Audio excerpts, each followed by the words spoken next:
In this video we're going to be doing a Salisbury axle again.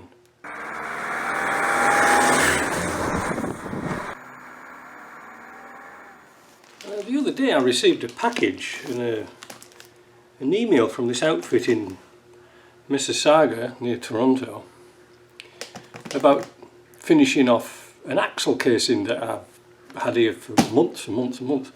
I don't know what happened to them, but they just went quiet. Anyway, they said, oh, we're going to send you a package, and here it is. It's a package, and well, I don't know what's in it. We'll see. I think we were short of bearings for the job. I'm not sure. Anyway, let's see.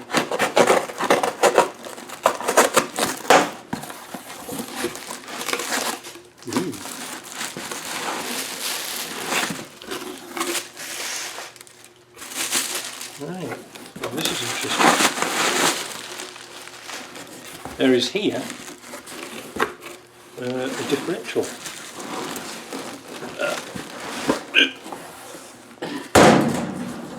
And a bearing race. And some bearings. A seal. Gasket.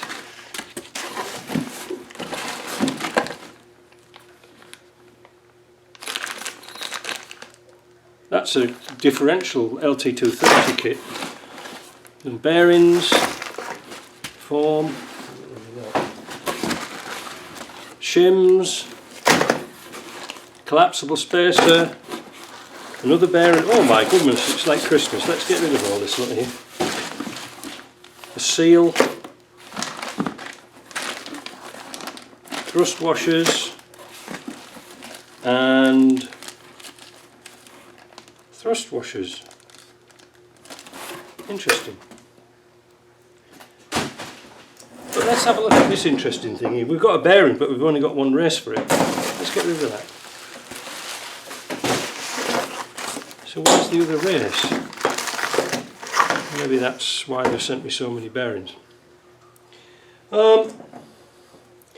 It appears to be a limited slip differential. Now, is it a new one or is it a used one? Or is it one that's been taken out? Well, obviously they put bearings on it. In fact, the bearings, I don't... Have they run? Yes, they have run. And they're not particularly good. I should get my paper towel. I don't want to drop that on the floor. Yeah, I don't know if we're going to zoom in on this.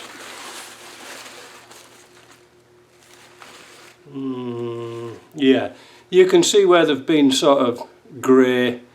There is some pitting around here, so that's a no-no. Pity really, because these bearings look really good. But you know the funniest thing, whose bearings are they anyway? Timken. Now, the beauty about Timken is, I don't know if this is an old bearing. Well, it must be off something, because look, it's been in once before. But these look like they've been replaced, because they look like new. Now the beauty about Timken is, you can buy the outer race separately, which is nice. We've got here a diff. I'm not sure, like I say, I'm not sure if it's a new one, but it's got full of crud and stuff like this from the packing, which is never nice. So I think what we'll do is we'll clear off the parts washer. I'm not going to touch this. I'm not going to take it to bits because I don't know how it's been assembled, but it looks pretty good. We'll clean it off. We'll go and get the old bit. We'll put all them parts to one side, and we'll go and get the axle casing out of the container, because today is a particularly warm day, which means I can fire up the forklift.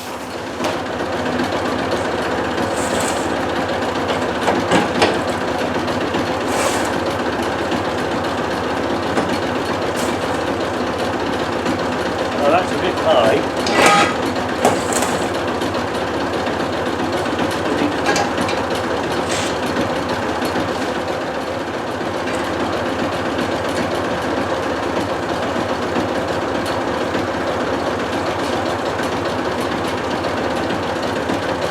probably noticed I've got a special chain on here. I've put a loop here, a little link, and this side's longer than that side, so it keeps it even. If you lifted it up with an even chain, it'll tip over. There. That was easy, wasn't it? This is the original diff out of here, and if I seem to remember right, I set this up. There's the flinger. There's the nut and the washer. I seem to remember setting this up. Oh, we didn't have any bearings for it. Yeah. This is it here. It's all cleaned up, ready to go. And I'd worked out the shims here, so I'm guessing that I've put new races in here, so that's going to cut a big step out of this, because we're using original Timken bearings, but because we've got this, where have I put it now? Oh, here. Because we've got this limited slip diff here, I've got to remove, oh, I can't see, can you? I've got to remove the crown wheel, transfer it to here, because that matches that pinion, I hope. I've got a sneaking feeling that this diff is a used one, because, or something's gone wrong with it, because I can feel where they've had Loctite on it. I think the best thing to do is to get this stuff into the parts washer, take that bearing off, put the sliding bearings on to find out what it should be, and clean up this axle case, because even though it's been dry stored and it had a bit of crown rust proof on it, drink up, the casing's still rusty. And if you can remember the casing in this casing was really, really rusty, and it does come back very quickly. So I used a wee wire brush like this to get the rust off. It came up really nice. It was just surface rust, it wasn't anything too serious, and then giving it a good washing out with the brake cleaner, all of it, and that should be fine. We'll leave that to dry. Now the next thing, I put this through a primary wash in the parts washer, but now, because I think this is a used one and there's raised portions where the bolts are here, we're going to get an oil stone and we're just going to take those down to make sure they're all flat. There.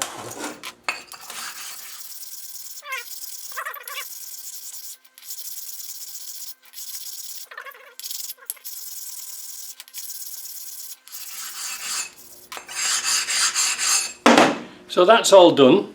What we'll do now, we will put it back in the parts washer, but first of all we're going to take the bearings off, and we're going to keep the shims that's relevant to this, so just as a starter, you understand, because we don't know what the shimming is on this, we have no idea.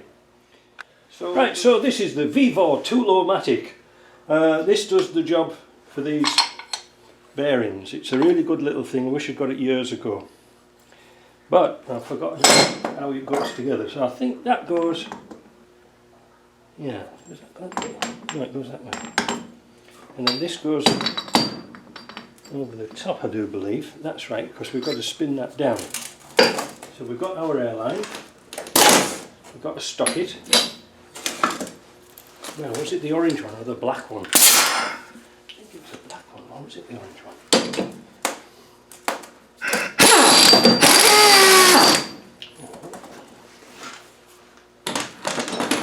Well, we'll soon find out, because how this works, if you haven't seen it before,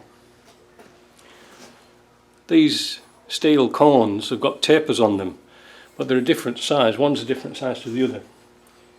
They go, that must go around there like that. It goes around the bearing. Where's the other bit?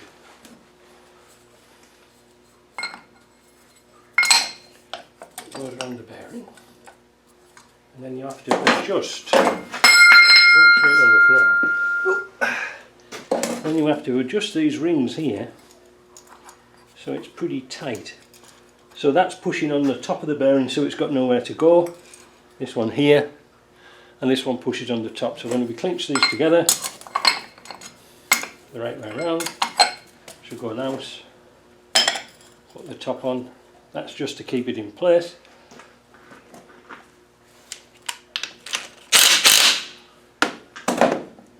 Let's rock.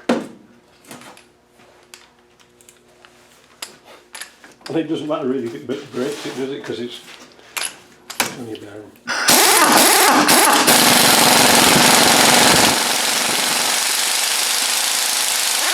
Hey! There we go.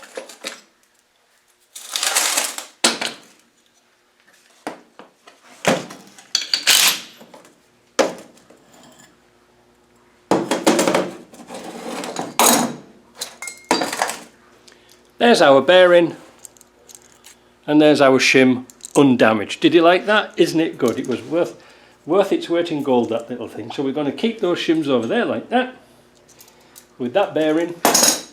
Now we'll do the other side. Pretty simple really, isn't it? Do you want to see it again? I bet you do. I do. We'll do it without messing about this time.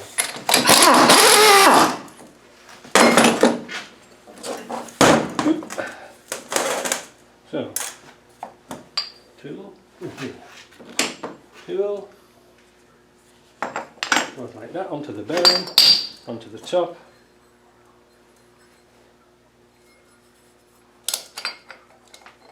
I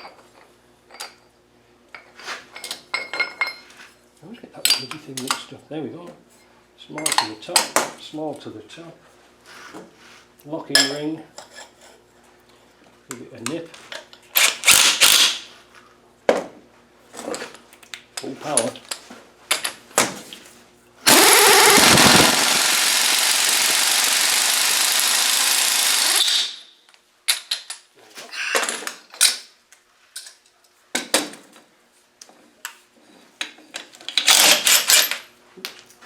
Just a minute.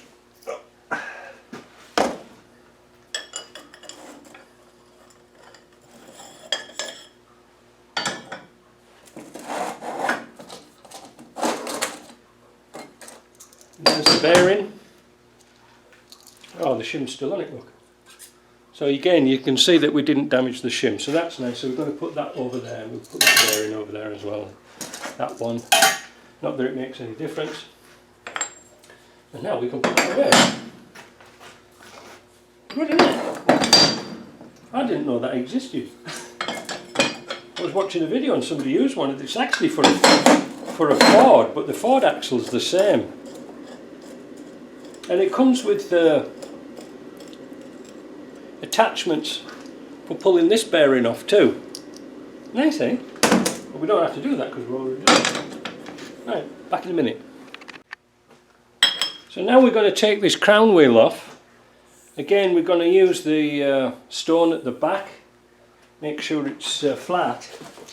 And then, after going into the parts washer, we're going to throw everything in the ultrasonic cleaner with a diesel and get it thoroughly washed out, and then it's ready for assembly again. So let's zip these bolts off and we'll get on.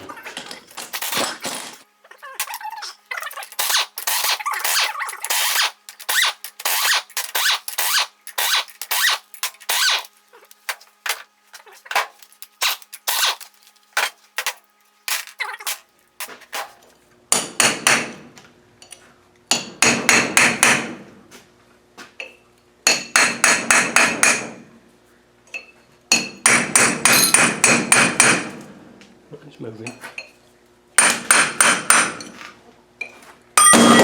There. And now we're going to get rid of that because we don't need that.